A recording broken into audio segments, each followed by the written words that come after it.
Long as I wake up in the morning, I'ma get a bag. Get a bag, yeah, I'ma get a bag. Long as I wake up in the morning, I'ma get a bag. Get a bag, yeah, I'ma get a bag.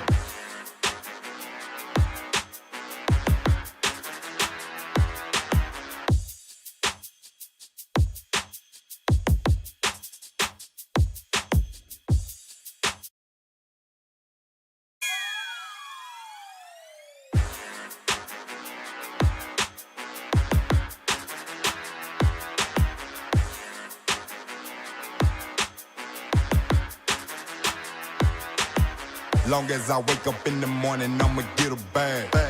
Get a bag, yeah, I'ma get a bag. Long as I wake up in the morning, I'ma get a bag. Get a bag, yeah, I'ma get a bag.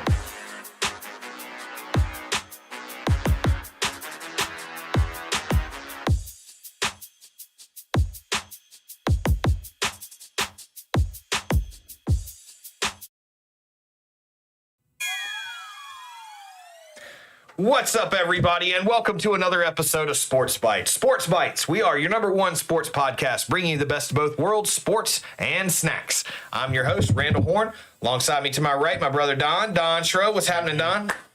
Been a minute, man. It has. Be back. Yeah, most definitely. You doing all right tonight? Sir, doing well. Trying to stay dry out of the rain out there? Yeah, man. Yeah, man. Storming all day. Absolutely. Across the table, the man in the O's uniform, our man Robert Bialik. What's going on, Robert? You doing all right? Yep. How you doing? I'm just happy to be here, brother. Happy to be here. Happy to be out of work and talking sports instead of mowing grass. Not much mowing today, huh? No, not much today. Thank God. Well, as always, we do want to let everybody know that tonight we are coming to you live from beautiful Varsity Park Studios at Varsity Park Franklin, Roanoke's newest innovative storage and business center. Check them out on Facebook. We do it for you. That's what the podcast is here for. Got some guys tuning in tonight. We'll be seeing them. Okay. Shout to any come in, Tim. You'll be seeing some guys. I believe Ron said he was going to jump on tonight for the pod, too. Yep. So we'll have some folks in here. Well, we are running with three tonight.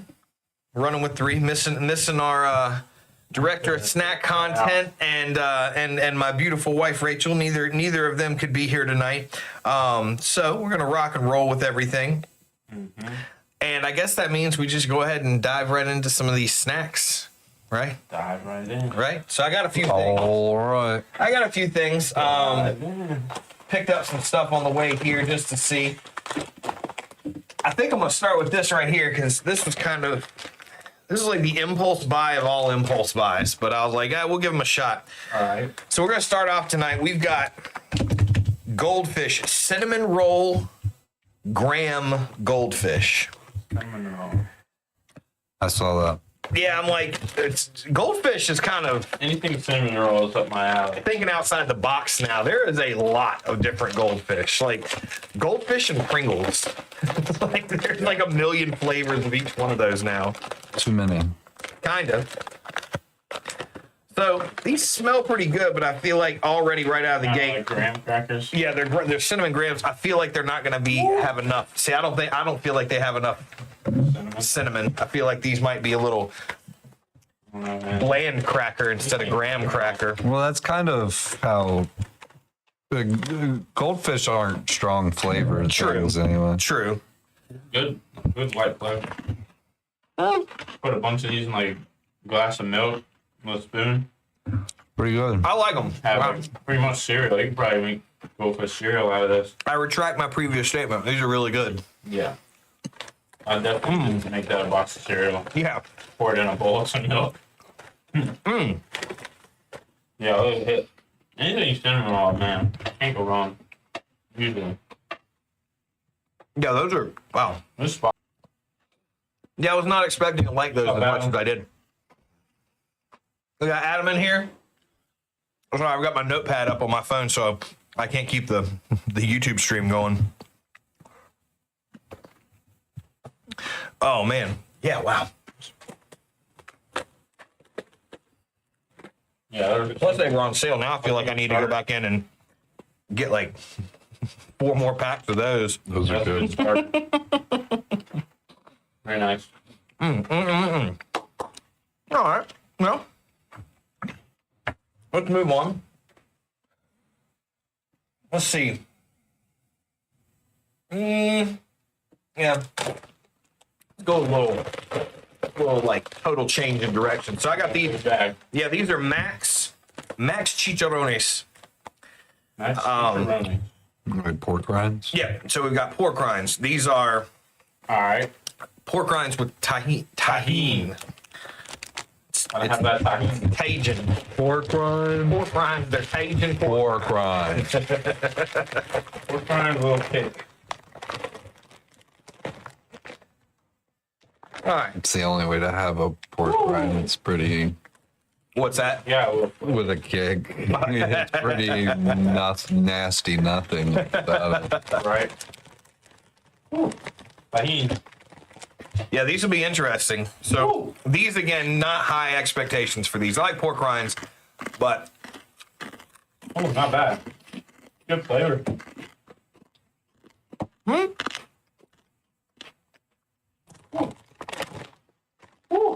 Yeah, the tahini tastes good. Yeah. Tahini. kind of masking some of that porky flavor. Yeah. I'm looking for the tahini. Yeah, I like that too. That's Oh God. Got a major tahini. yeah, all right. Yeah. Little spicy sour for you. A little lime in there for you. Got a whole ton of tahini. Woo. Not bad.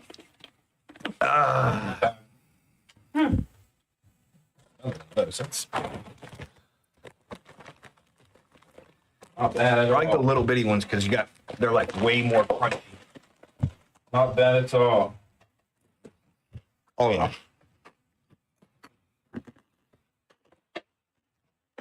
Whatever's left in this bag when I go home Be gone. won't be there tomorrow morning. Be gone. Nice. All right. Yeah. So bad. Okay. So bad start. All right. Here we go. Let's roll into these. These I saw and feel like we've done some, a little bit here and there.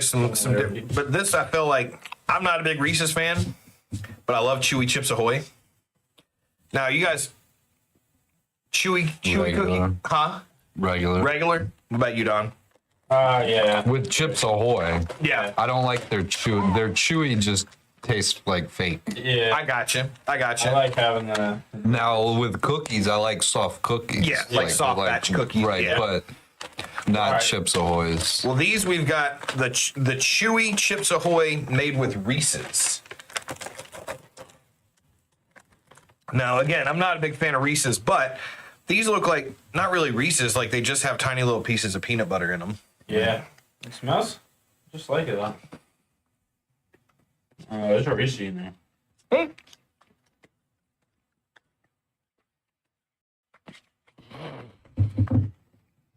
No, those are dangerous. Now, see, I'm biased because I do love a Chewy Chips Ahoy. Like, man, Dangerous. I eat way more than I should if I have them. But Yeah, because they just melt in your mouth. Yeah. I like that because it's not overly Reese-y. Right. Yeah, it's not too bad. All right. Pretty good.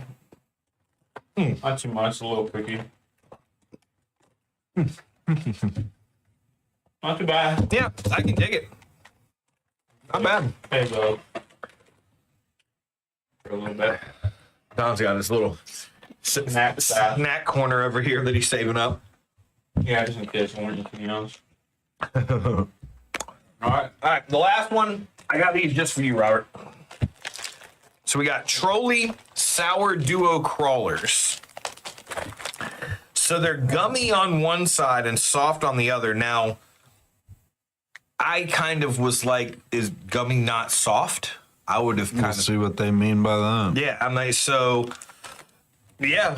But I mean, Trolley they make some damn good gummies. So, What kind is it? like what brand or what kind? The flavor. They're just sour duo crawlers. There's guava, strawberry, Guava. mango, pineapple, and watermelon citrus. That's where I'm looking. Give me that watermelon citrus right there. You see the guava. Not at all. Oh, pineapple at the top. But I like Trolley sours because I feel like they're sour, but they're not too sour. Like they're just right normally. Not bad. But the consistency is what I'm worried about with these. I like the fruitiness, the flavor. Great flavor.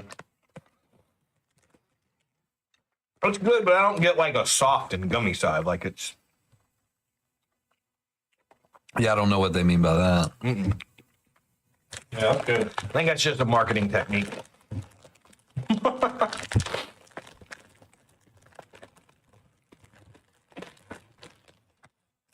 Yeah, the flavor's good. I like it. The watermelon, whatever the watermelon citrus was, at least.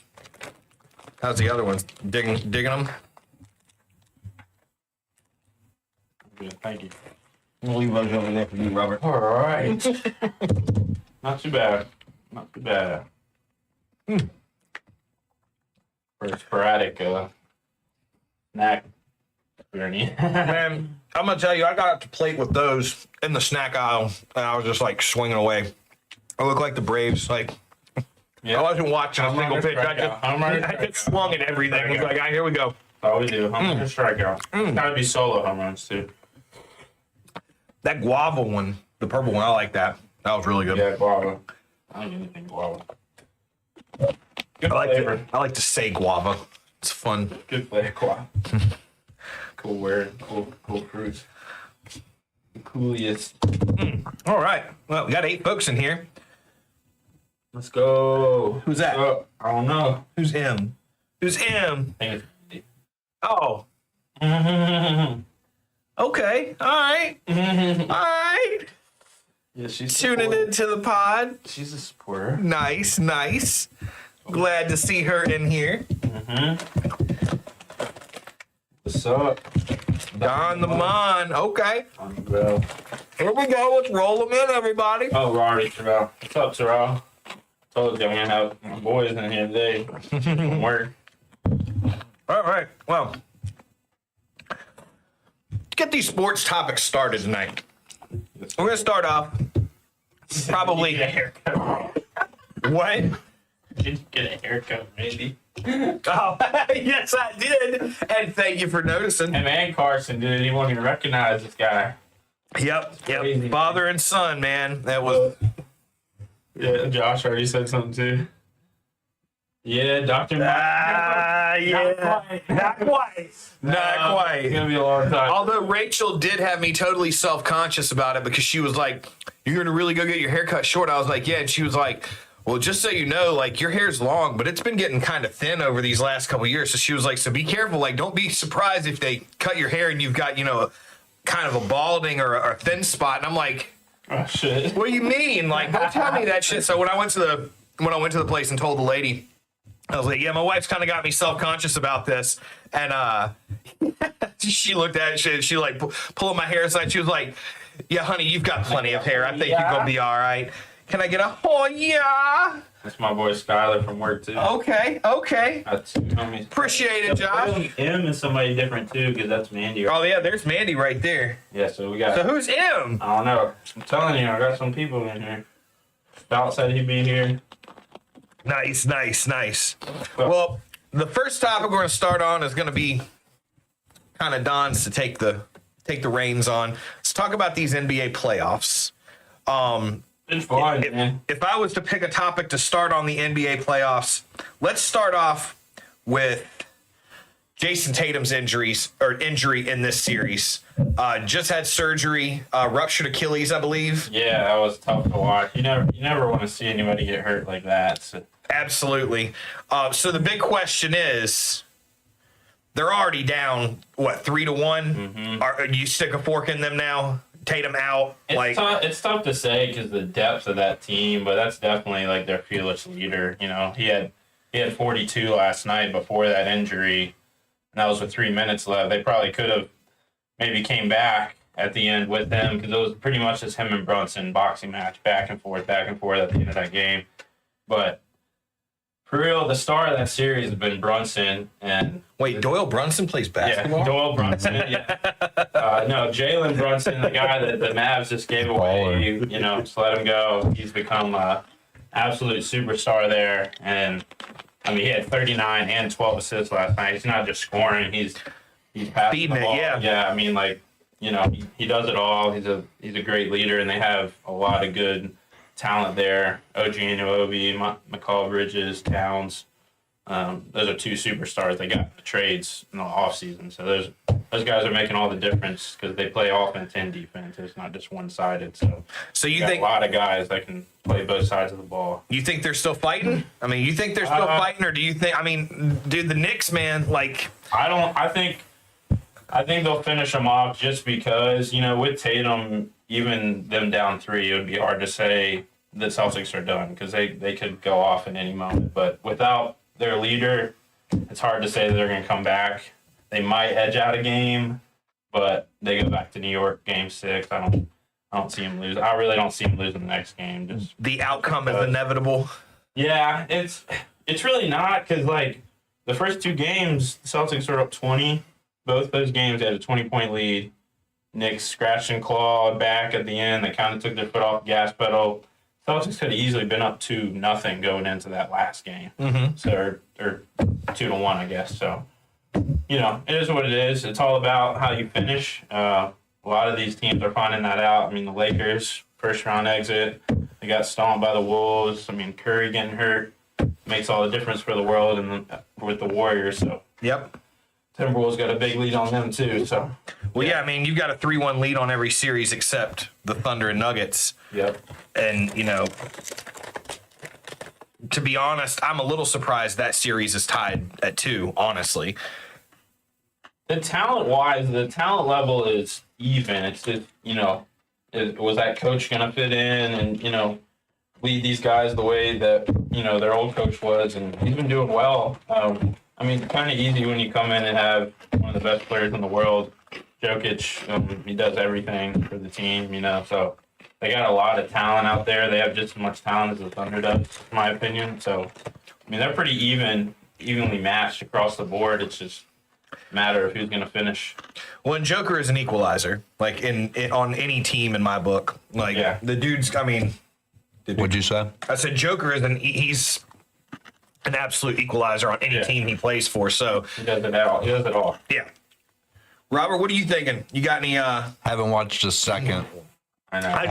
I just wanted to hear you say it. Haven't I watched just it. wanted to hear I'm you not say going to it. talk about it into something that I like. I was totally messing with you. I just wanted to. No reason talking out of my ass, I just. I know you guys are happy to see LeBron. Why you say you guys? I am not a LeBron hater. You're not. I am. No. I am. I'm a huge LeBron hater. Hey, man. But he was good. He was good in Trainwreck. But I'm also not a LeBron rider either. Like, This last year, I mean, as a true LeBron I think some fan, of y'all go a little overboard. Yeah. No, he does way too much now. He tries to sell too much. He just, we're not gonna talk about that, but That was Yeah, like seriously. that was the only moment, to be honest with you, that I've liked LeBron James was when he walked up and he sits down next to what's her name in that movie? In Trainwreck, Schumer. Amy Schumer. Yeah. He just straight up, he's just like, so what are your intentions with my boy? With my boy, like, dude. yeah. I mean, What's he say? Watching Downtown Abbey tonight?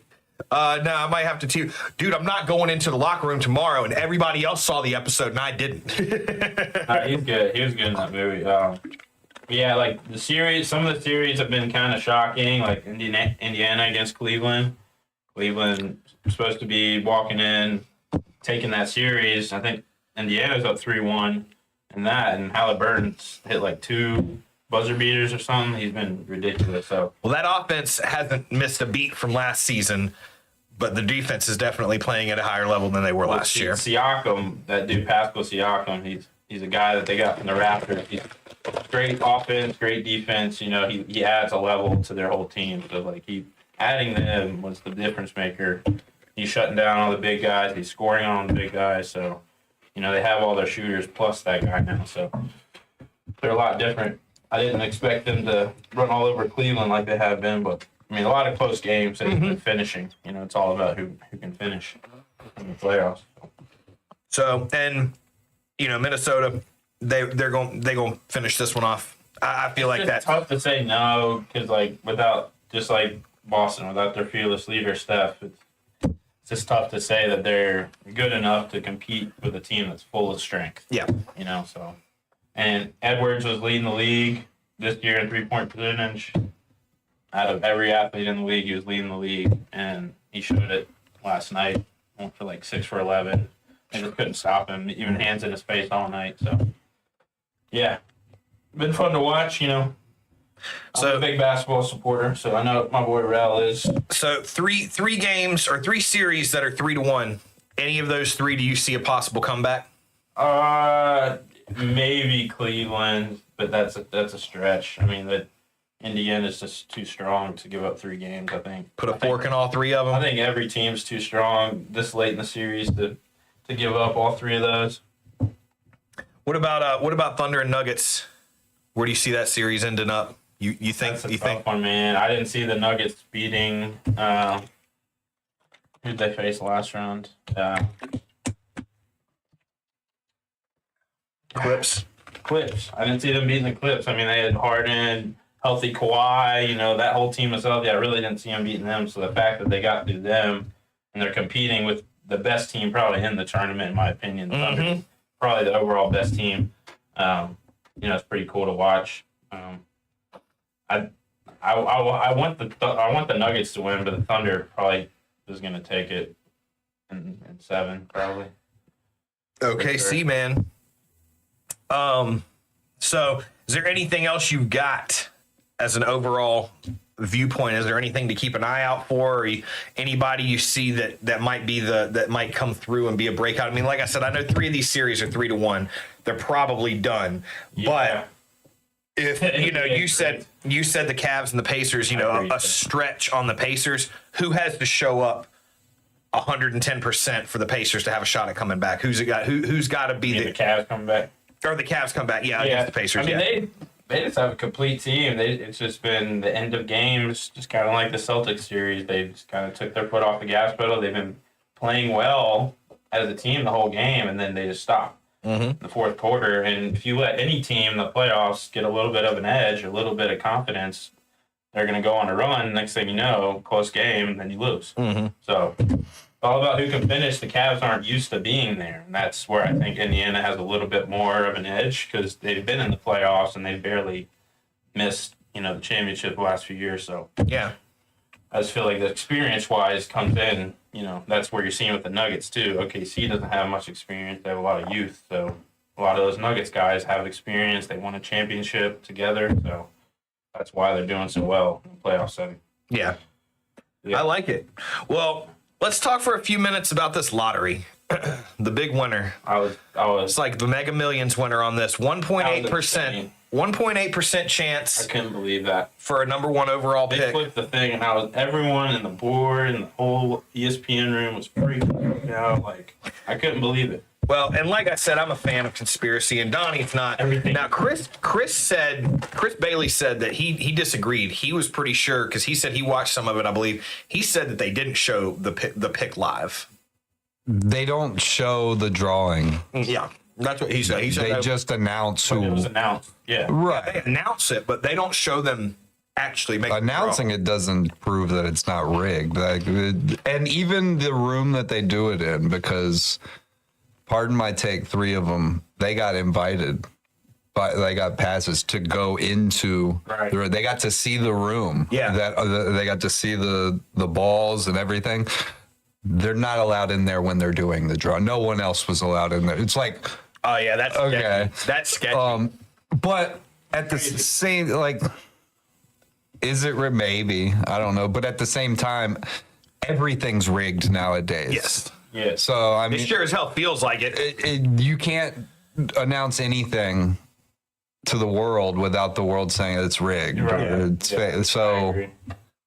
But, I don't know. you know, to me, I'm like, if, you know, Dallas trading Luka, and then getting the number 1 overall pick with a 1.8% chance out of the entire league to get that number 1 overall pick. If that really is 100% legit, no funny business or anything, they got to be the luckiest team. I honestly think the basketball gods are on their side because you saw a Hall of Fame top 5 player in the league offensively, not defensively, offensively, go to a team and join LeBron. Everyone thought that's going to be the ticket. Like they're champions. Everyone's saying Lakers in 5, Lakers in 5. Yeah, they lost in freaking 5. They freaking jinxed them all year. And then that shows that he wasn't the ticket to that team. Like, now they have a chance to build a team around Flag, a player that's 18, fresh. They got Kyrie and Davis, Klay Thompson, veterans that are awesome players that it can build around. I mean, they have a great team going forward, in my opinion. Like, Lakers are in trouble. LeBron's at the end of his career. Doncic, who knows, he's going to be great offensively. Is he going to step his game up defensively, Lakers have been in trouble for 40 years, losing all of their superstars they always have. I don't know why LeBron went there. He should have stayed in Cleveland because Cleveland's doing damn good right now, and all those young guys went to Cleveland after he left. But I was being sarcastic when I said they've been like for the 40 years they've had superstar after superstar after superstar after superstar. They're going to continue to have superstar after superstar after superstar on that team because when superstars leave and there's an open spot on the Lakers, that's their first choice. Yep. Well, that is their identity, and it has been for quite some time. It's just, And as for the Dallas winning, I don't really care either way, but, I mean, isn't it a good thing? Do you really want anybody to go to the Wizards? Do you want anybody to go to the Hornets? Because it doesn't matter. The Wizards have tried it. The Wizards got John Wall and Bradley Beal, and they were looking great. But they can never actually do it. Ted Leonsis owns the Washington Wizards. He also owns the Capitals. And you can tell he loves the Capitals a lot more than he cares about the Wizards. It's just a side. I don't know. It's just a side thing. But that's one of the reasons why I've gotten, it was years ago I stopped caring about the Wizards, and then that just gradually led to I don't even like watching this at all. So but Tim makes a good point. They have the chance of passing up Coop and giving him to somebody for a deal or player deal, whatever.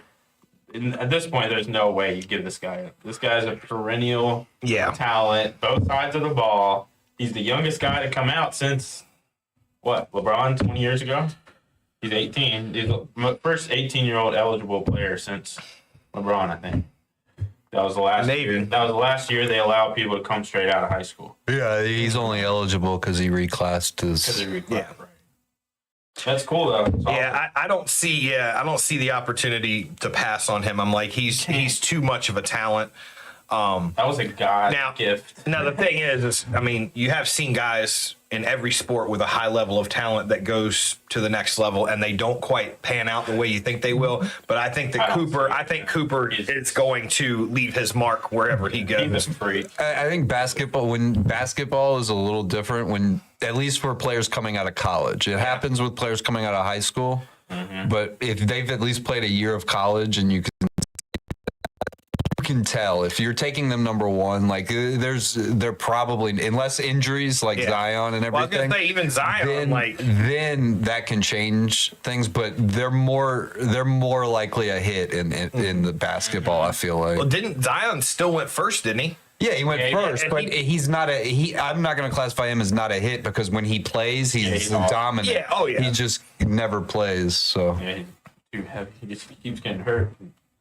Yamming too hard. Right. Well, so give me the rundown. 4 series. They'll be done by the time we're back in here. Give me the rundown. Call it. Yeah, Indiana versus New York. It's just going to be awesome to see 2 new teams playing for the championship. Well, I just meant this round. I was going to say, Hey, that's what he was saying. Indiana against New York. well, I was going to say how many games. So you got the Pacers over the Cavs. They're going to finish that up. Yeah, They do it. so. They do it in 5, 6. Maybe 6. Cavs will probably get at least one more. I mean, right. like I said, that's the only series that I can see a slim chance because the Cavs are still full strength. Yeah. And all of the games have been close. So you can't say that they can't go in there and win 3 in a row. They're a great team. Like, it could happen. Odds is just really low, obviously, because Indiana has so much depth, too. So it's going to be hard to beat a team like that 3 times in a row. Okay. So I got you. You got to pick them at this point. And Knicks, obviously. Yeah, same thing. 5? Their depth. Yeah, I wouldn't have probably with the Tatum thing not happening, but yeah, they have a lot of depth, but they don't have a guy like that can lead. Yeah. And take over a game. All right. We'll finish this up in the West then. Yeah, I'm gonna go with the Nugs. I'm gonna go with the Nugs just because of Jokic. I think he's a better overall player than anybody in that series, and he'll take over a game at the end. I think Shai Gilgeous. Stop dressing up like Joker. Yeah, Shai Gilgeous is obviously close number 2 for MVP voting.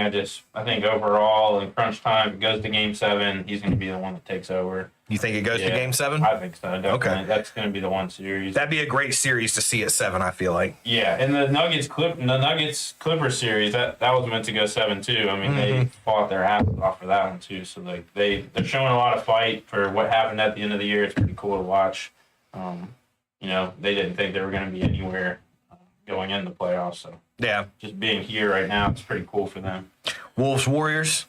Yeah, Wolves are looking more and more like a championship team. They're just stacked. I mean, 5. I mean, Steph's not going to be back. They said the earliest is Game 6, and he'll be at like 60%. So even if he comes back and they somehow win Game 5, it's gonna take a lot. Yeah. It's going to take some heroics. So it could happen. I'd say it could. It could happen, but the Timberwolves are just they got so much depth and they got a lot of good acquisitions in the offseason too that's paying off for them. So Yeah.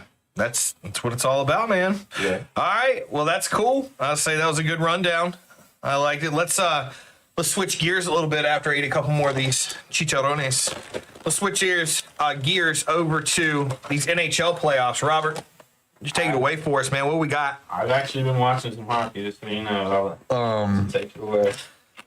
Well, I guess get the Cap series out of the way because that's such a boring series. Like even outside of the Caps getting absolutely just suffocated, they can't do anything, and even when they do get chances, they can't finish. They don't put away. But it's just been a very boring series to watch. It's just slow. Carolina just has a defensive system that just stops everything, and all they do is just send pucks to the net from outside no matter what. They're not really setting up good, pretty hockey plays, really. Yeah. They're just sending the puck to the net.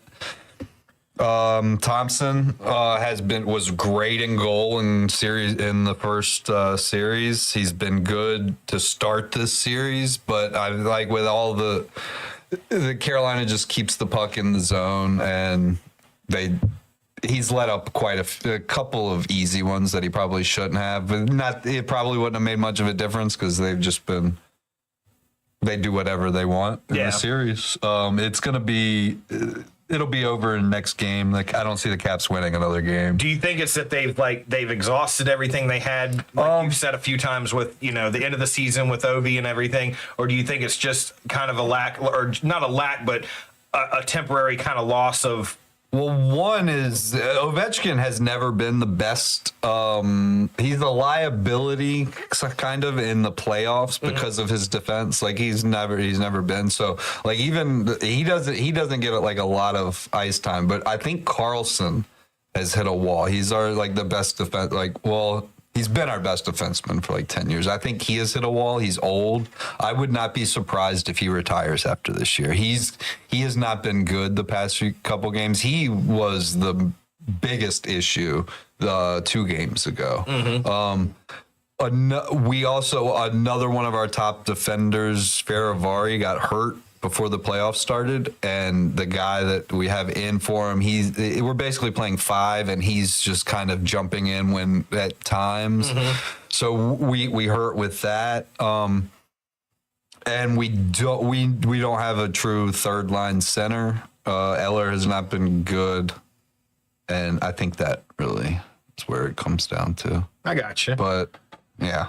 So that series is over with. The Carolina's going to win that one.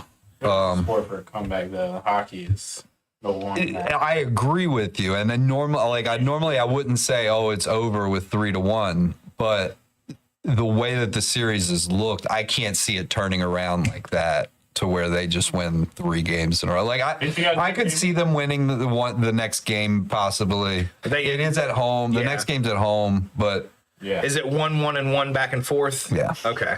So you get but I'm like, so Washington. They're also the best home team in the NHL. Dude, jinxing the hell out of it. Carolina's best home team. Well, and that's the thing, though, is, if I'm a fan in a sense that, like, I'm holding out hope, I'm looking at it like, well, we've got 2 home and 1 away. All we really, like, if we can get the first win out of the way, then we just need to focus on getting 1 away. And then you bring it to a game 7, and there's a game 7 in Washington. All bets are off. You're right, point. but I've watched the Caps for a long time. I know how we are in the playoffs. Like that night outside of 2018, which was I still don't know how they went on that run in 2018. That's not what we do in the playoffs. They're still like, oh, okay, like, yeah, you're right. We win 1, then okay, then something happens in game 6 and we win that, then it's game 7 and anything can happen. Yeah. But the road to getting But I'm also, this year was always from the beginning, because I did not expect them to be as good as they were this year because of the way they were last year. It was always Ovechkin's record. Yeah. So the fact that they got that and they were the number 1 seed, I was like, that's pretty good. And the fact that this team they're not done. Like it looked like it was going to be quite a rebuild to build this team. They did it in 1 year, and they've gotten a lot younger. They've already signed up the key players that they did bring in that helped them. They've got younger players coming in with Leonard, who was playing as a rookie in the playoffs, who just left college a month and a half ago. Boston College. There's going to be another one next year who will be coming in. Is it Cole or Lane? It's a brother. I think Lane Hudson's on the Canadiens. His brother Cole, he's at Boston University, not Boston College, Boston University. He's going to play 1 more year, so he'll do the same thing that Leonard. And those 2 were basically won the World Juniors. Leonard and Hudson won the World Juniors for U.S. Like it was either between, one of them was going to win MVP. It was Leonard, and Hudson was just as dominant. It was, they were good. So we're good for the future. So I don't see us like this was one and done. So I'm not like, it is what it is. Yeah. You know? Like that for years to come. Absolutely. It gives you a lot of hope for the future, not just for this season. Yeah, it's nice having definitely one team's front office who isn't incompetent. Yeah, right. Cowboys. And Orioles at this point. Right. Then you got the Oilers and Knights. Yep. The Oilers have dominated this series. Knights got kind of lucky in 1 game. They got lucky, and the Oilers, Skinner as their goalie, I don't know what he was doing at the end of game 3. That was ridiculous. The game, just stay in goal. What are you leaving goal for? Yeah. There shouldn't be a buzzer beater in hockey. That should have been a sweep. Like they should have swept. They're going to. I could see the Knights winning the next game in Vegas. Big gamble. But I don't see them winning that series. Tonight's game between the Stars and the Jets is a big one. The Jets have to win it.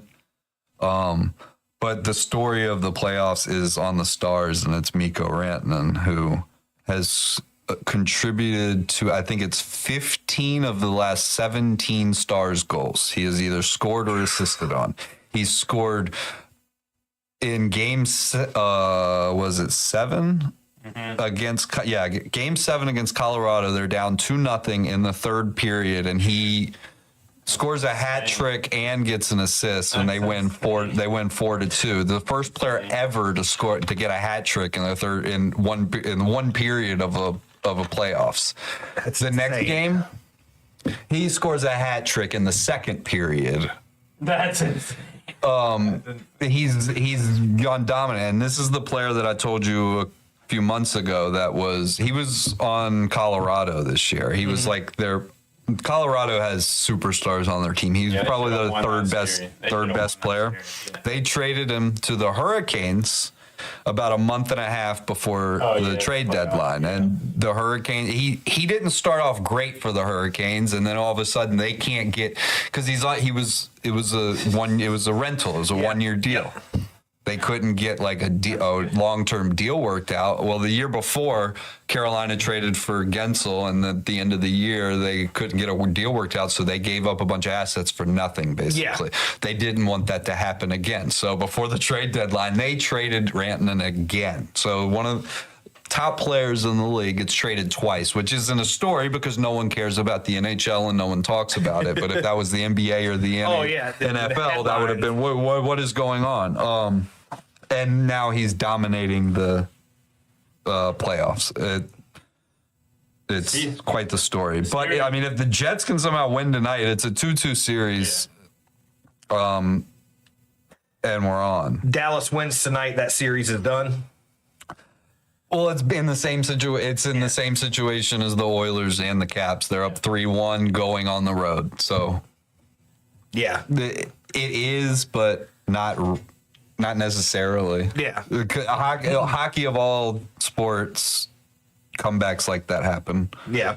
Game of the playoffs, though. But the series the best series is Florida, Toronto. Yeah. And I don't know. I feel like it's going to be Florida just because of they have playoff experience. This would be third straight finals if they got there. They've been to back-to-back finals. They won it last year. They've been here. They know what they're doing. They just got Brad Marchand, who is an experienced guy that is basically fits right in with their image and what they do. And fully healthy, they're stacked. And it's Toronto. Toronto blows it. That's what they do. They were up 2-0 in this series, and then they lose the next two on the road. But I mean, it's Toronto, and at this point, I don't really care because it's not. It doesn't mean America's better. But the fact that the Canadian team hasn't won a Stanley Cup in over 40, 50 years is funny. It doesn't prove, it doesn't mean America's better. American teams are winning with mainly Canadians on their team. It's just funny for the Canadian fan base that they can't celebrate a championship. Right. Well, you look at the Four Nations and everything. Well, they get to celebrate national championships because they win Olympics and they win Worlds and they win all of that. But just the NHL part of it, they can't seem to win. None of those Canadian teams seem to win. A game that stood out to me though, that Dallas series, but should be 3-0. They should be going for the sweep tonight. The Jets game 2, I think, where they scored 1.8 seconds left in regulation. Dude, everyone's it was 5-6 people going out the puck, just fighting, clawing, scratching, clawing. Puck flies out. They fly it out. One good shot, dude, and it deflects off somebody. 1.8 seconds left. I couldn't believe. As I was watching it, I was like, dude, these guys are about to have. That was in the last series. That was this year, right? That was in the last series. Yeah. Last year. That was That was to the win. Jets That was versus- Game 7 to win the right. series. That's right. But he's right. It Against was. the Stars, yeah. It was insane. It was the game after Mikko Rantanen scores Yeah. 3 goals in the fourth. Yeah. Okay. Yeah, that game was most intense. And then they scored the game winner in overtime. Like right after that. That was wild. Well, so give me a rundown with what you got for these 4 games. Like, just like basketball, both Western and Eastern. Dallas in 5. Edmonton in 6. Carolina in 5. Yeah, really. Florida. Florida. I think they're going to win the next 2 and 6. Florida in 6. Okay. Yeah, I like Edmonton over Florida. It's going to be a great series. Tonight at 8, yeah. Jets and Stars is going to be a good game. I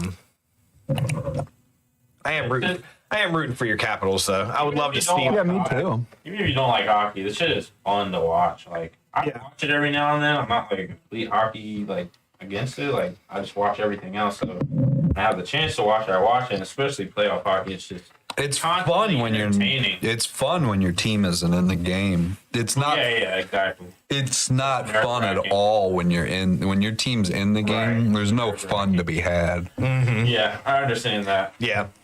for sure. Being a Flyers fan, I'm not worried about being in there. Well, I mean, dude, I adopted the Sabres. Are you kidding me? Give me a break. Yeah, NBA and NHL play at the same time. It's cool. Yeah, I'm digging it. Like I said, lot of game, lot of good game left in both those sports.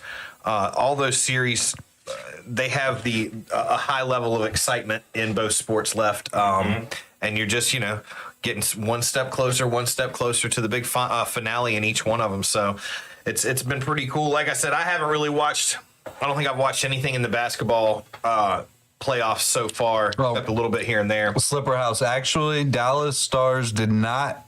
It does seem like they would. They didn't name their team after the Dallas logo.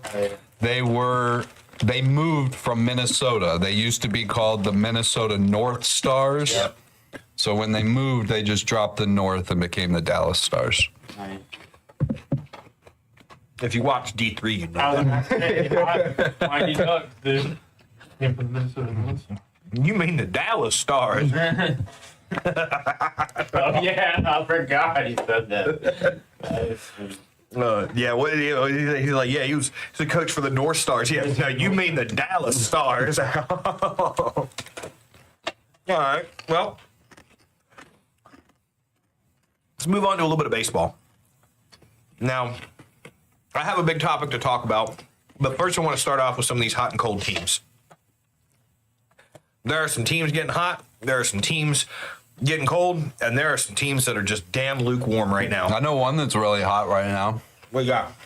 Cardinals. Yeah, what, 8 straight? 9 straight? 9 straight. Yeah. Since John Gruden visited the Really? the locker room. Oh my god. Give him the pep talk that they needed. Wow. Not the pep talk they needed, but the one they deserved. Guys, let me tell you, if you don't get your fucking beard, you guys are all out of a job. Oh. Well, I know we talked about it a little bit. Let's start off with a really cold one. So, Colorado. Can't be colder. Hey, but let's just say the mountains are blue. Coors Light. Oh man. Well, so yeah, what was it? 7 wins. What are they? 7 and 33. 34.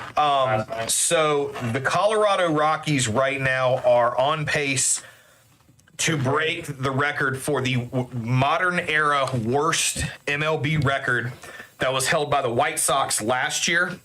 Is that what did you look that up? I don't think so. I'm not sure. They might look it up at work. It might be an older record than that. So there's an older one from like 1890, but modern era teams. That is the record for the worst season was the White Sox. Didn't the White Sox just get it? Last year. Yeah, last year. 39 wins for the whole season. as of right now, the Rockies are on pace at 7-34 to have a worse season than they did last year. So Colorado, man, one of the only fields that I've got to go to so far that's not, we've gone to the Braves, we've gone to Camden, we've gone to Nationals Park. Colorado was kind of the odd one out that I got lucky on, and I'm going to tell you now, not that it has anything to do with their team, but Coors Field is a cool place. It's a really cool place to be. Yeah. But Most stadiums are. yeah, I feel like they are. I mean, unless you go to Oakland. Oh, I would not even blame. I would love to go I would. see a game. Yeah, I'm totally joking. I'm kind of disappointed that by the time me and Rachel get to the West Coast for our 30 stadium, that the Oakland Stadium will not be there to go see the A's play at. Well, you can check the Rays too. See. Yeah, Right. yeah. Which to me, Tropicana, that's another one that Shit. not a great stadium. Cool would have been cool to see. Yeah. See, Especially I've heard different. I've heard it's not worth even it's seeing. It's not even Really? worth It's a seeing. boring stadium. Yeah. Really? I've heard it was a pretty boring stadium. Man, Tropicana Stadium, a boring stadium. No, They why? should have got sponsored by Chiquita then, because Chiquita Stadium would have been slamming. They need a sponsor. And how much it's going to cost. I'm not sure what happened to them over the years. I mean, I remember back in the day when we were growing up. I thought he was going to say what happened to the stadium. I was like, that was a hurricane, man. I don't remember. Yeah, like back in the day, and Todd Helton and all those cats. Longoria, when they had Longoria and all them, they were. Dude, Yeah, but you can keep going year after year. They're always right there. Yeah. Well, even They what was really it? just- Last year, the year before, they came through and Farm got system. super duper hot. And Trevor Story, Bryant, all those guys came up. Yep. And they gave Bryant away, and then brought him back. Yeah. After his prime. So you see that. well, and you also have to think Colorado in the NL West. The NL West is it's a Good 5-team God. division. The other 4 teams in the division all well over 20 Stacked. wins already. Stacked. You couldn't really be in a tougher division to have a rough team. Have they already not clinched playoffs? I was gonna say 40 games in. 3 more games. Yeah, but I mean, Picture soon. it's May the 13th, and Colorado is 20 games out of first place in that division. It's tough. I mean, that's a tough place to be. You got L.A., San Diego, San Francisco, and Arizona. The White Sox are loving it because it's taking the heat off of them. Yes, it is. Yes, it is. They're still not. Well, they are. They're 12 and 29. Yeah, 12 and 29. right. They're 14 and a half games back from Detroit. Yeah. And they're in a division that's not all the other teams are over 20 wins, but Dude, how bad fucking Detroit, man. That's the team number 1 on my list. They are just rocking. Their pitching staff is elite. They got a great bullpen, a lot of youth in the lineup.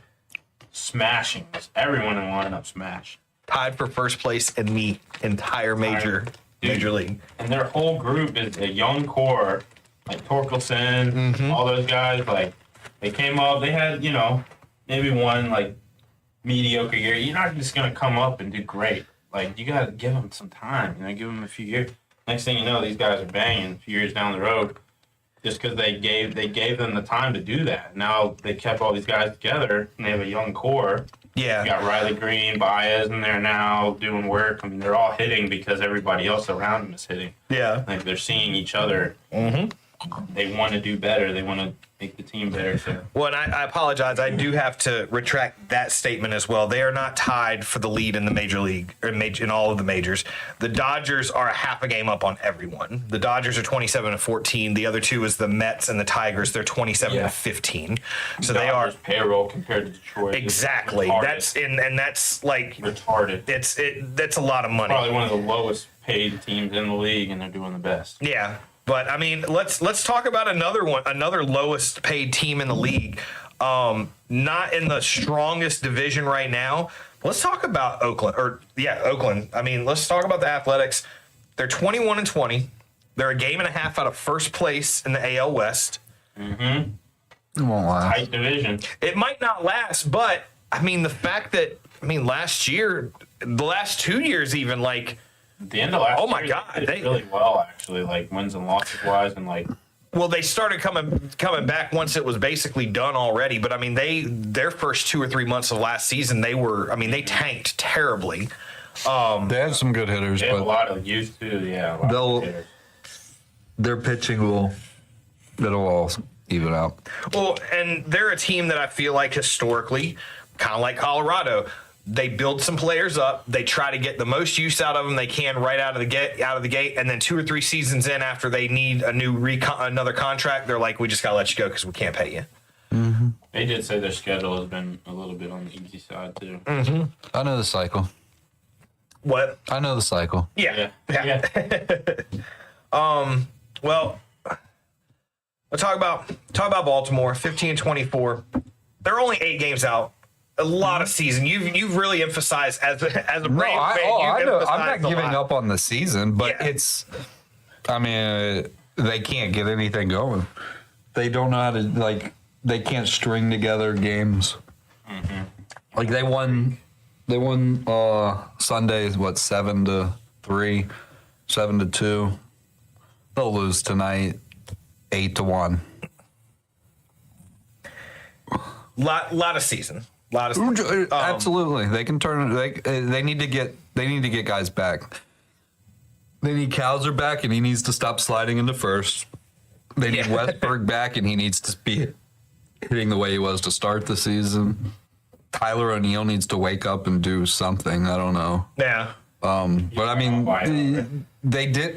They're in no way did they get any better than last year. They got worse. Yeah. You lost Burns. Yeah, I don't know why.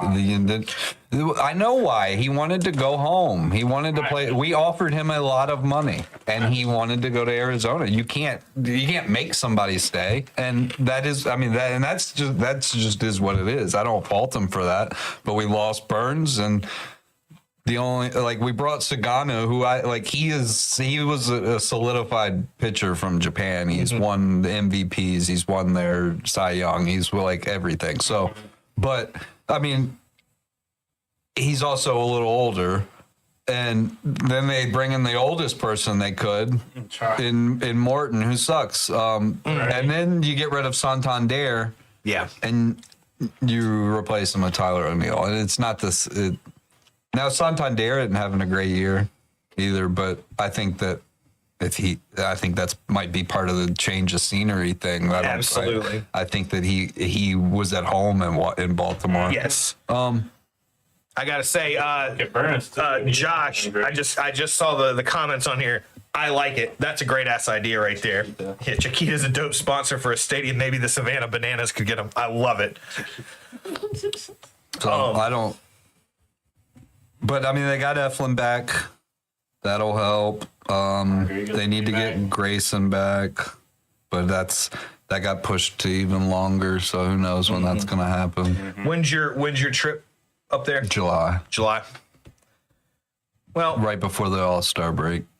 like I said, 8 games out from the lead of the division to me is it's not that big of a deal. And realistically, if you're looking at it as a step plan kind of thing, you're only 2.5 games out from Tampa Bay. No one in One at a time. No one in our division is really running away with it. Yeah. The Yankees, they got Aaron Judge, but their pitching outside Fried sucks. So. Yeah. The way he started those first 2 games, I thought for sure it was going to be a tank season for him. And I mean, in a way, I'm happy because I do like Max Fried. I'm sad to see him go there, but at the same time, it wouldn't have hurt my feelings to see him not do well with the It wouldn't have hurt my feelings one damn bit. I knew he was going to do well. Every player we give away, as soon as we give him away. Matzik went to New York too, I believe, didn't he? Yep. Yeah. I don't know how he's been doing. I haven't really got to keep up with old Tyler Nutsack. He's having a Hall of Fame year. Swanee's doing really well. Mentor's doing awesome. Is Swanee doing well? I know Mentor's doing good. Yeah, Swanee's doing great. Everybody's doing great. The guys are getting away.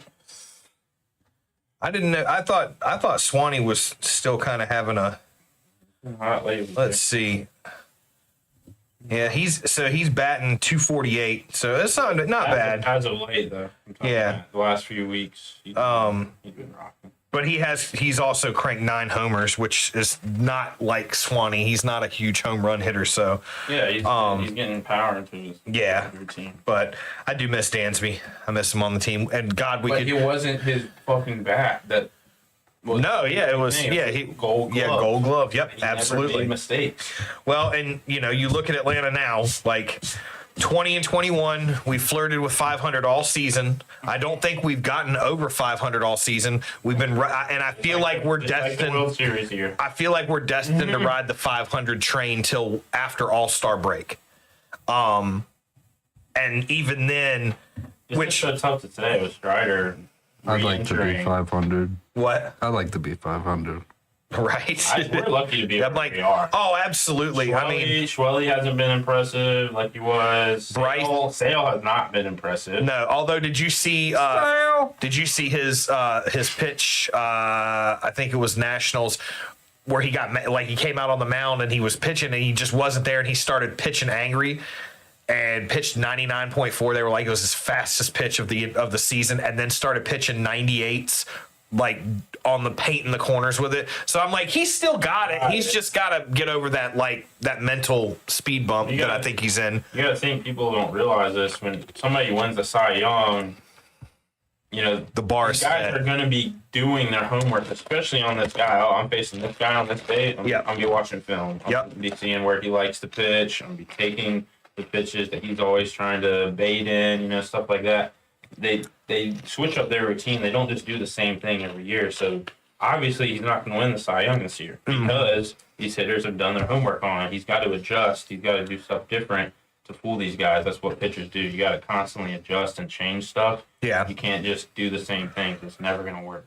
But I will say this, losing a series to a 14 and 28 Pittsburgh team, there's no excuse for that. Won 4 runs Right? every single game. And these guys that we've got to Tracking fill and in, falling. like some of these guys really have done well for us. Like Smith Shawver and I'm talking our fielders. Like the one thing that we have is these guys don't have the biggest bats, but we have I feel like we have one of the fastest base running teams in major leagues right now. Like we have a ton of speed on our team. Eli White's been doing good. Draft pick. Is it Fairchild. Fairchild? There you go. I kept wanting to say Fairburn, and I was Yeah, all like, our that's not young right. guys have been doing great. It's just like Riley and Olsen and all Albies and everybody else that are stars need to step up. Slumped. Yep. That's what it is, though. Major League Baseball, baseball in general, a game of streaks and slumps. That's all it is. Let's talk about this one last topic I've got about Major League Baseball. Announcement came this afternoon while we were talking. Yeah, pretty cool. So Major League Baseball has announced that. Let me pull up the announcement. So The Major League Baseball made this announcement this afternoon. In my view, sorry. Let's see. In my view, once an individual has passed away, the purposes of Rule 21 have been served. Obviously, a person no longer with us cannot represent a threat to the integrity of the game. Moreover, it is hard to conceive of a penalty that has more deterrent effect than one that lasts a lifetime with no reprieve. Therefore, I have concluded that permanent ineligibility ends upon the passing of the disciplined individual, and Mr. Pete Rose will be removed from the permanently ineligible list. I want to emphasize that it is not part of my authority or responsibility to express any view concerning Mr. Rose's consideration by or possible election to the Hall of Fame. I agree with Commissioner Giamatti that the responsibility of that decision lies with the Hall of Fame. In response to a petition from the family of Pete Rose, they issued a policy today regarding a status of 17 individuals who passed away while on the permanently ineligible list. Pete Rose obviously won. Well, he makes a good point. And I still don't think it changes. I still don't think he's getting in the Hall of Fame. No? No.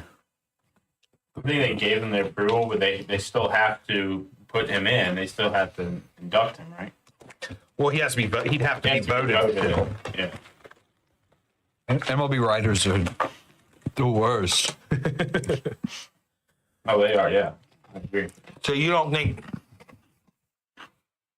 that asterisk will haunt him forever? Well, there's no asterisk to put.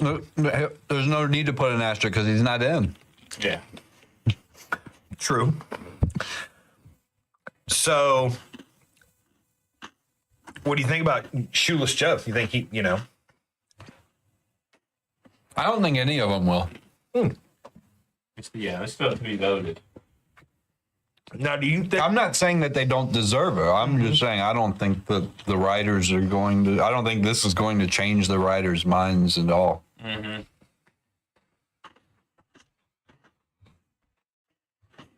Sorry, those are huge bites. Those are so good. I agree with what we were talking about before the pod, that whether or not, and I've been a big stickler, and you put it well, and it kind of got me thinking, but like whether or not you're voting for or you're betting on your own team, it's still not right. You know the rule. You broke the rule. It sucks. Without any kind of tarnish on his name, Pete Rose is, to me, he's like a first ballot kind of guy. Like, he changed the game. He did a ton of good things. I think that it's good that he still continued to try to do really good things in his community and everything after the ban and everything. And that shows that he's trying to fix things and do the right thing. If he doesn't ever get voted in, it sucks. It does.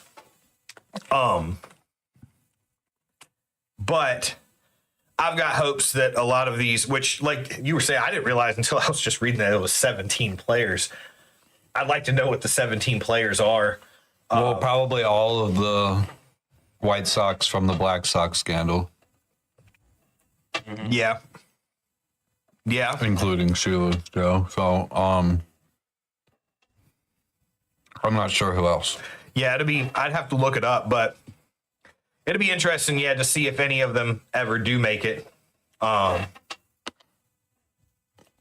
I'm like, you never know. You never know. I'm like, Yeah. Pete, like I said, Pete They might. Rose. I just don't think. Pete Rose is a huge name in Major League Baseball. Whether they wanted him to be a part of the game or not, you can't say Pete Rose. Well, they not made make him. baseball. They made him even bigger name of baseball. Mm-hmm. Well, I mean, he like. They made him bigger than baseball because of the ban. Well, like they made. Like, I knew about him when I was very young because he was banned. Yeah. Well, a lot of those guys, like, you almost, because you make the example, you make them, the biggest part of the game is to show you, hey, you can win World Series and you can do great things, but if you really screw up, you'll never be a part of this ever again. And, I mean, the United States sure does take that national pastime awful seriously. I was definitely a huge Pete Rose fan growing up before, obviously, all that stuff happened. Your little league coaches used to say you ran like Pete Rose. Yeah, like I shaped my game after watching him play. Like I wasn't a home run hitter. I was never huge. I liked getting on base and swinging the bat. I hated walking. I hated striking out. I always had to swing. Walking gets you on base. Yeah, Absolutely. I didn't like walking. I didn't like taking 4 pitches. I like swinging the bat, even if it was a little outside, a little inside, And one thing Pete Rose taught, it was genius. It was actually on an episode of MLB Central. He was sitting there with Mark DeRosa and a lot of the other Hall of Fame guys, and he was showing how to adjust in the batter's box. It's something very simple, and it's stuff that I teach my guys to this day, the same thing. Guys pitching a lot of junk inside corner, and they're calling it. All right, step back to the corner of the batter's box. Adjust yourself so you're ready for that. You have a little bit more time to react to it, and you're farther back in the box, so if they're pinching you inside, you can swing at and get the big part of your bat. Same thing for outside. They're calling that junk outside. You step up and to the corner of the batter's box. You're adjusting every single time. And it's something that you could do every single pitch, really. and you have an at bat, you know where this guy's tendencies are, you know where to be in the batter's box each pitch. So like that was just something little that I remember watching him, growing up, that I took for my coaching. I'm using to this day. So like intelligent wise, he was one of the smartest guys to ever put a bat in his hand, just because he knew how to get a hit every single at bat, no matter what, no matter where the ball is, if he golfs it, if it's super outside, high, inside, no matter where the ball was, he knew where to put the bat and where to put his feet to have the right reaction time. So just that right there, I respect him. He's one of the best athletes to play. It's a shame that, that kind of thing had to happen, but, I think as an athlete, he deserves, to have his name there, sketched into the Hall of Fame, but, the betting thing is one thing. It's etched, not sketched. Now they put that shit in permanently. They don't. No, I agree with you. In all honesty, yeah, like you were saying, Robert, like I knew Pete Rose when I was a young kid because of knowing that Pete Rose got in a lot of trouble for betting on it. But at the same time, like as an adult, and I've had the chance to look back on Pete Rose highlights and stuff like that, like he was a game changer. He really was. He changed a lot of things about the game as a whole. And I hope that one day he does get in. I would like to see that. But you could be right. You very well could. And writers are mofo sometimes, so we'll have to see what happens. Let's move on to what moved you guys this week. Been a couple weeks since we've been in here, so there's plenty I feel like that we could go through. So Don, you want to start us off? Yes. Number 23. Yeah, Michael Jordan. It's MJ. Yeah, it's almost been like a month since I've been on, really, because we had the few weeks off where I had baseball, had last week off, so this is right at about a month since I've been on. I've had the privilege of coaching not one, not two, 3 different teams. It's almost impossible if you guys ever get the chance to do anything like that. It's not possible to make everything, but doing my best to make every practice and game, and I'm getting to coach 3 different age levels.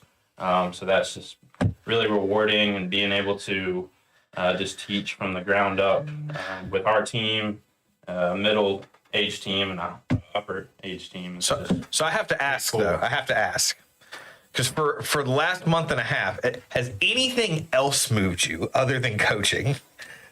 Because you're what moves you for a month and a half has been, which nothing but respect to coaching. But has anything other than coaching? Oh yeah, for sure. I was definitely going to add just obviously the sports world, NBA, NHL playoffs at the same time. Just getting to watch everything all at the same time. Golf's going on, NASCAR, just all the sports at the same time. It's pretty cool. I'm a huge sports advocate. I can watch it all day if I had the time, no matter what it was. So, and watching tennis, doesn't really matter. Just been locked in, tuned in, and it's just a good part of the year, as far as sports goes. So yeah. That moved me as well. Not what I thought. Yeah. I thought I had to guess what you were going to say, but it wasn't that. It wasn't anything close to that. What's that? I thought you were going to say what moved you is Brian Lopez is back. Oh, Brian, yeah. Yeah, Brian's back, man. Yeah, Mr. Lopez. Those of you guys who have been watching the pod from the beginning have seen Brian on the podcast. So yeah, our man Brian Lopez is back. But that's what I thought for sure it was going to be, because you said you talked to him. Yep. I thought for sure it was. So that's why I was poking. Like, is there anything else? Like, anything? Forgot about it. All right. Well, Robert, what about you, buddy? It's very easy. What you got? The Metallica concert that I went to last Wednesday was epic. It really was. It exceeded all expectations. It was, I don't know how it did that. It was amazing. I have to say, I was, not to interrupt, but I was really pissed because I like Metallica, but they're not one of my favorite bands. But I did not look into that show as much as I should have. When I found out the day after the concert that Suicidal Tendencies and Pantera opened, but not just that, but that Zakk Wylde played, I was highly upset Zach Wild is one of my favorite guitarists ever, and Zach Wild was there. yeah, that was. It was everything. Like, just to think back of like why, like when you look at Metallica's tour and you see like Munich, Right. you see Netherlands, you see all of Europe, you see everywhere, all these big, and then you see Blacksburg, Virginia, and it's like, well, why are they going there? Oh, it's because 25 years ago we decided to come out to one of their songs, and somehow it became one of the biggest thing. Like, and through all the years, like, did Metallica have to embrace that? No, but like, I think they've sent like 3 or 4 different videos to like play before the entrance of like to get us like even going like throughout the years. They sent one for Beamer's last game, like to send him farewell. And so like there's been rumors all these years of like, oh, the Metallica's gonna play the entrance to Metallica, and the story has it that Metallica they were negotiating them playing the entrance at a football game, but it was going to cost like $5 million or something like that. Not Just for the appearance. Yeah. Just for the appearance. And it was such a logistical nightmare just to set it up for them to come in, play a song, and bolt. Yeah. And so within the negotiations, they were like, well, why don't we just play a concert? Yeah. And like, and Tech's like, well, then we can make something out of it, make some money out of it. Cool. And it was so good. Such a crazy range of people because you had there was this one. It was at least 80 years old. This guy in like his flannel and a vest. He was just standing there like he's waiting for kickoff. Like he does this every weekend, whatever.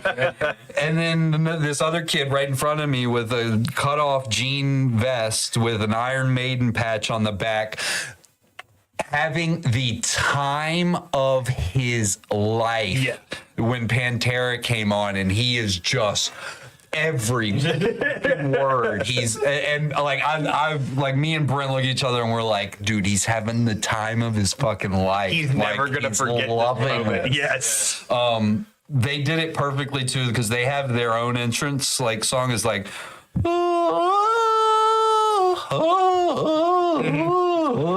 They come out to that. Well, that starts playing, and everyone's like getting excited. Well, then the stuff starts. It kind of gets interrupted, and then the VT logo comes up on all the towers, and then the audio that we would play for our entrance, not Metallica wasn't playing. It was just like the audio that we would play for Enter Sandman came on, and they came out as like their entrance to that, and the place was going crazy. Oh yeah. And then they went all the way up to right when the words would start, and then the music cut off, and then it went right into Creeping Death, and the concert was off. And it was awesome. Like they could have mailed it in. They could have easily such a long tour. They all around the world. We're in this little Blacksburg. They went all they didn't mail anything in. They went all in. This set list was awesome. Like all the songs that if you can think of, like you wanted to hear the song, they probably played it. Yeah. It was funny. Brent did have one when we were on our way. He was like, dude, if there's one song, like I've been thinking about it, like if there's one song I really, really want them to play, I'm gonna go crazy if they play. It's just King Nothing, dude. That song, it's gonna rock if they play it. It started good. He goes, dude, they're fucking playing it. And they killed it. They killed it. It was awesome. A once in a lifetime experience. That dude, we'll never forget it. Like so many people, it matched everything. The students were awesome. I don't know how they had the energy to jump the entire when they played Enter Sandman at the end, because they did Master of Puppets, and then they were like, you guys have been amazing, we love you, like you're part of the family, and they were like, good night. And then everyone was as soon as they said good night the first time, like I started hearing something. I look over at the students and they're jumping, just like, no, you're not done. You're not done. They said good night like 3 times, and he said, I think are we forgetting something?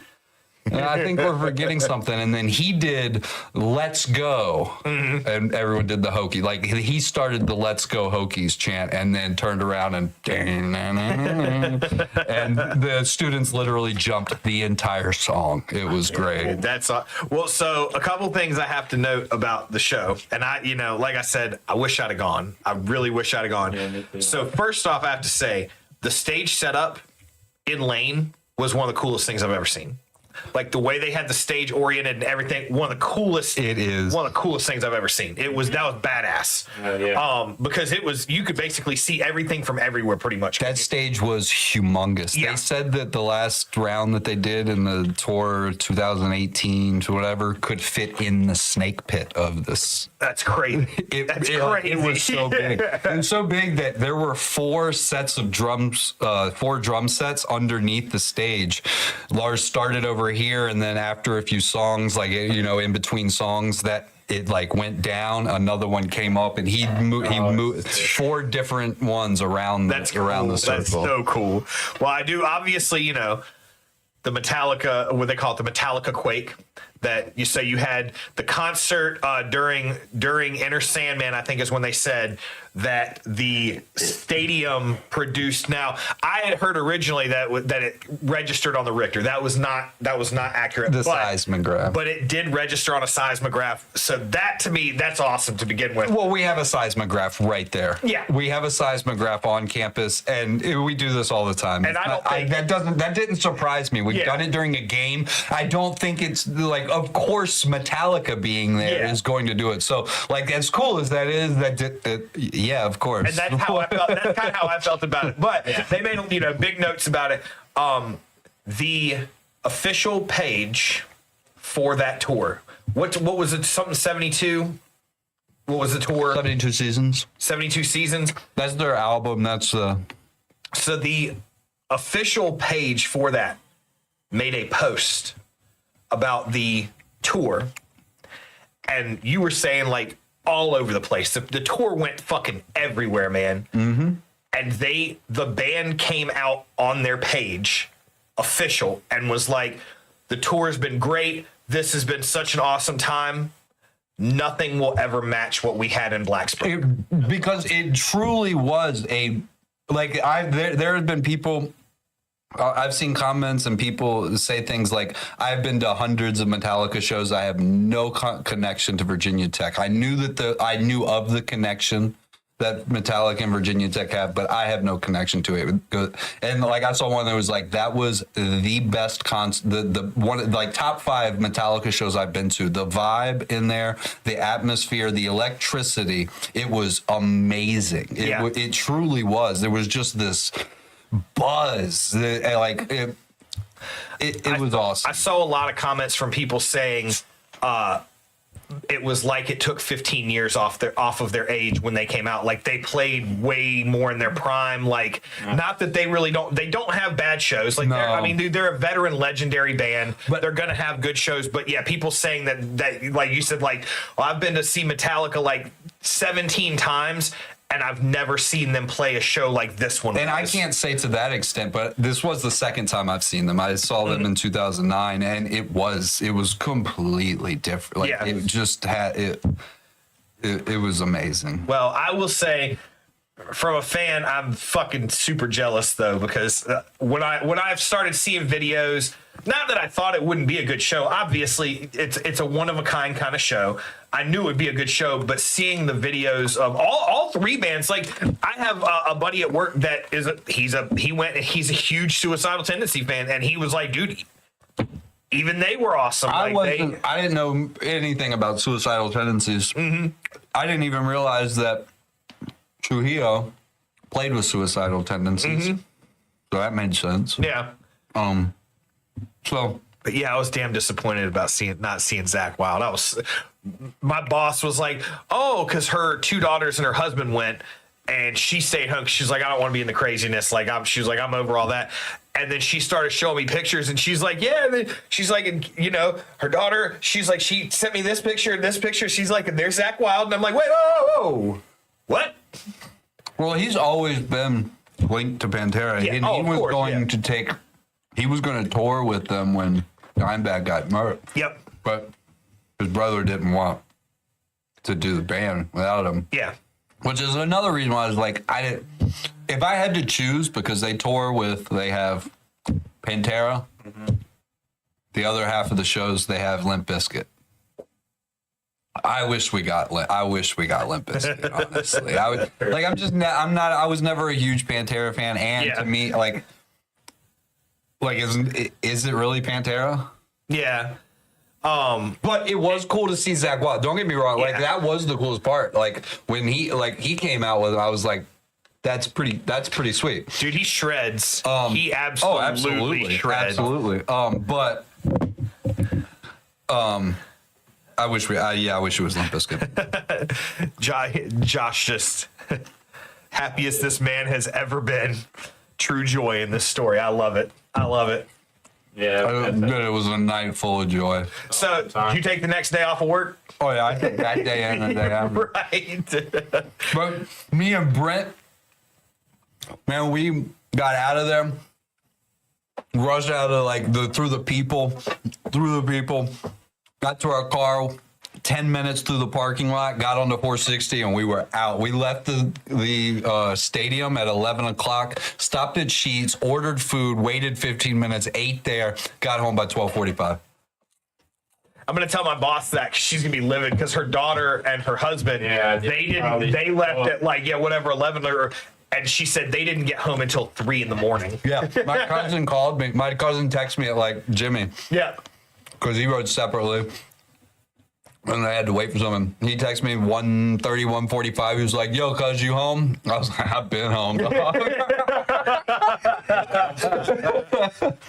Oh, man. Hell yeah. Well, damn, we should have finished on that because I'm like, there's no topping that. Like, that's. Sorry. No, that's to me. I'm like, that moves us all, even us that didn't get to go. Like what Josh just said, that's that's perfectly accurate. Like that is an awesome story, and I'm never gonna forget that. Even when I get yes, she is. Yeah, no, I'm like, even when I get dementia, I will remember that. I'm gonna be honest with you. I'm like, what I had for what moved me is so small. I'm not even getting into it because that right there is an awesome story. You, man. Huh? You gotta tell us what moved you. That's what I'm saying. Mine was tiny. What was it? It don't matter. Kyle Larson won Kansas in an absolute sweep. And he led every lap. 231 of 267 laps. That's cool. Well, Kyle, what was way he to doing go. for those other 30? Way to go, Kyle. I'm happy for you. I don't know if you know this or not, but Metallica played a legendary show. He was finger popping his asshole those other 30.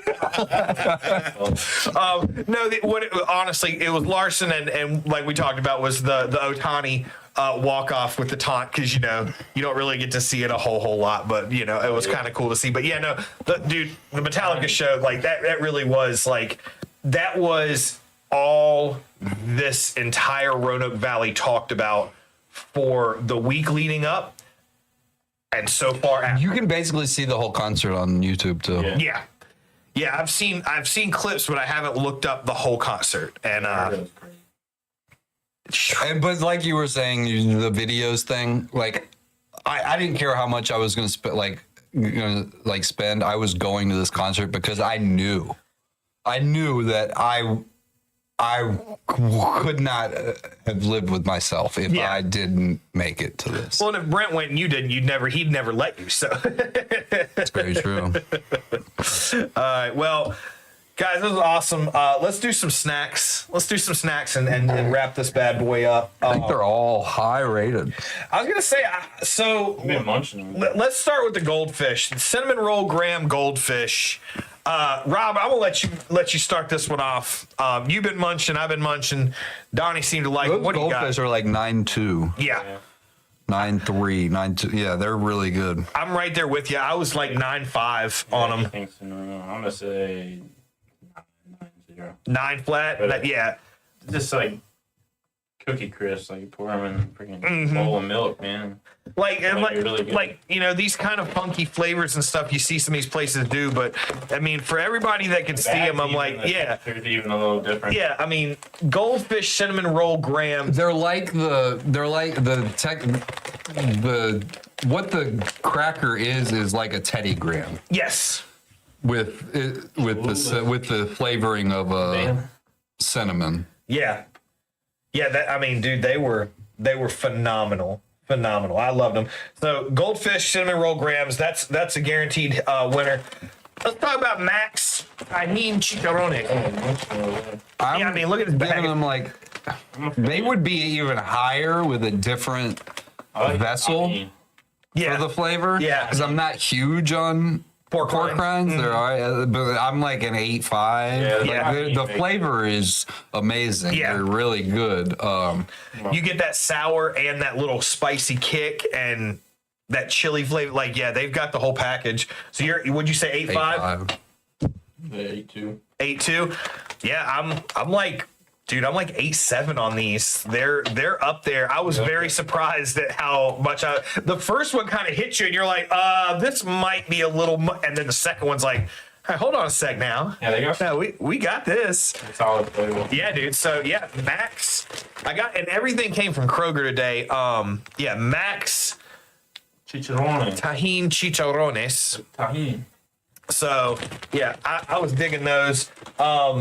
Reese's soft or chewy, sorry, Chips Ahoy chewy chocolate chip cookies with Reese's. I mean, like I said, I'm biased. I love chewy Chips Ahoy. That's my thing.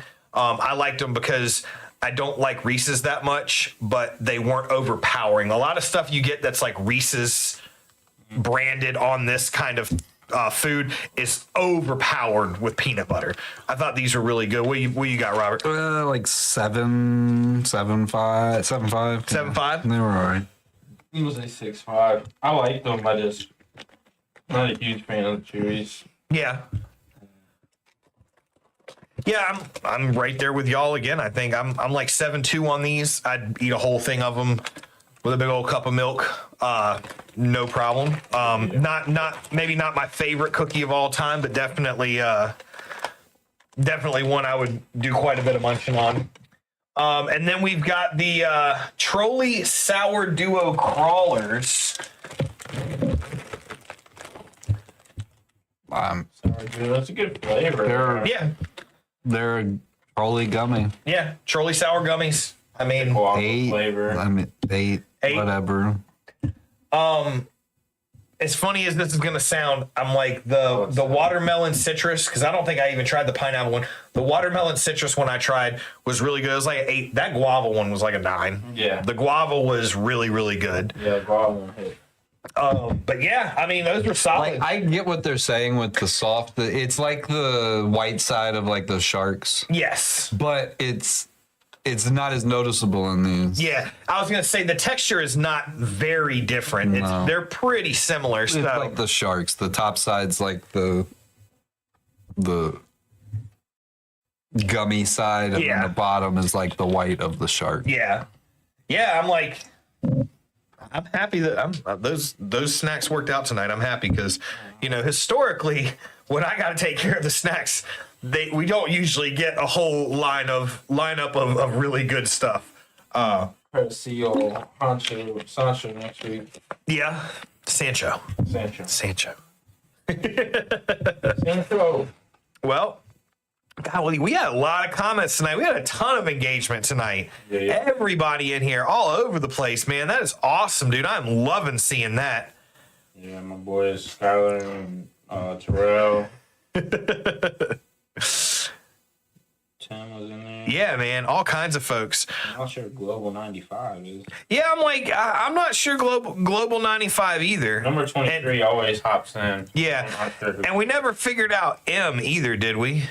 I was at the beginning. Yeah, I'm gonna have to. Said, let's go. I'm gonna have to find. Let's see if you click on it. Yeah, I'm gonna have to find. Let me see. King Tune 22. I like producing in the Florida studio. Oh man, Is it Arena? I don't think so. We're gonna have to find out. The mystery is gonna. We're gonna figure that one out. Yeah, we're gonna figure that one out. All right. Yeah, and then who else do we have? Got in there. Yeah, Balin got in here at the end. Out. Josh. Let's see here. I got 8 And Global 95. Global 95 has a video from Lopez might be in there. Word. Yeah, we're gonna have to check that out and find out who everyone is. Well, guys, I think that's gonna about do it for us. You guys got anything else? This was a good episode. That was good. Went through a lot of stuff. Good snacks, good topics. Engagement. Great story from Robert on the What Moves You, the Metallica show. That was awesome. Yeah, I'm like, I think that's just about going to do it for us tonight. Everybody that's still in here, everybody that watched, everyone that engaged, thank you all so much for being a part of this. And for all the fans that didn't get in here live, that check this out later, thank you guys so much for being a part of the Sports Bites family, for being fans of this and taking this journey, this ride with us down this crazy road of a podcast that we've been on.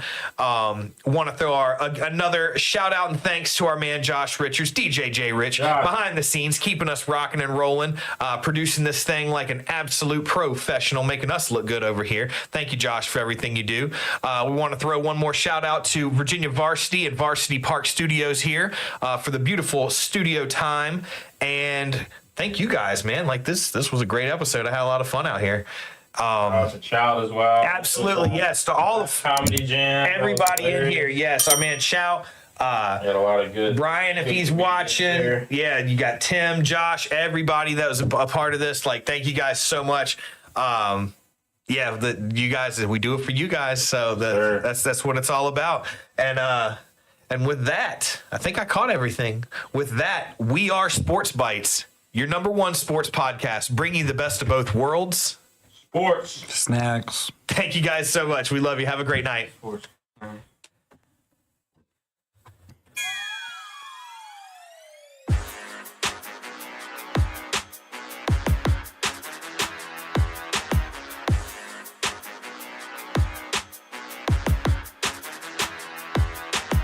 Long as I wake up in the morning, I'ma get a bag. Get a bag, yeah, I'ma get a bag. Long as I wake up in the morning, I'ma get a bag.